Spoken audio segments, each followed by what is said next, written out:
शुभ सकाळ सखींनो, आज बनवूया आपण भरलेलं कारलं. तर आता याचे आपण कारलं धुवून घेतलेलं आहे, छोटे छोटे तुकडे कापून घेऊया. बघा आपण असे एवढे तुकडे केलेले आहे.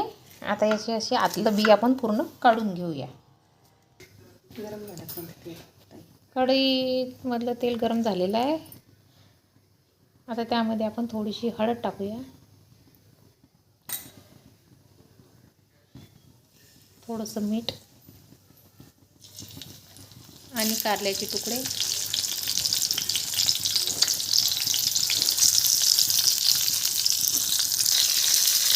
झाकण ठेवून आपण 5 मिनिट वाफवून घेऊया.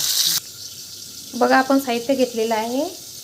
शेंगदाणे बारीक करून घेतले भाजून, लाल तिखट, धने पावडर, गरम मसाला, जिरं, लसूण आणि अद्रक थोडं जास्त कुटलेलं आहे, थोडंसं मीठ चवीनुसार आणि खोबरं किसून घेतलेलं आहे. आता आपण हे सर्व एकत्र मिक्स करणार आहे आणि कारल्यामध्ये भरणार आहे.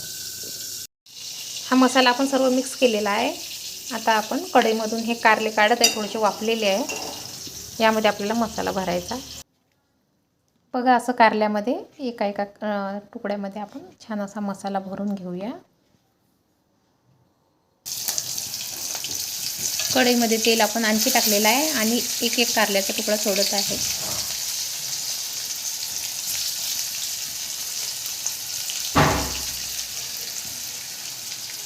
आता हे आपण प्लेटने झाकण ठेवून देऊ आणि वाफेवर होऊ देऊ.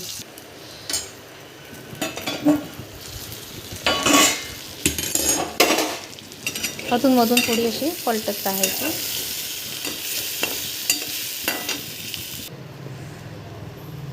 बघूया आपण आपले कारले झाले का.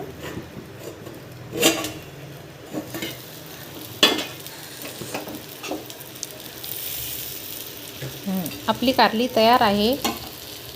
बघा अशी भरली कारली तुम्ही पण करून बघा. आवडल्यास लाईक करा, शेअर करा आणि सबस्क्राईब करा.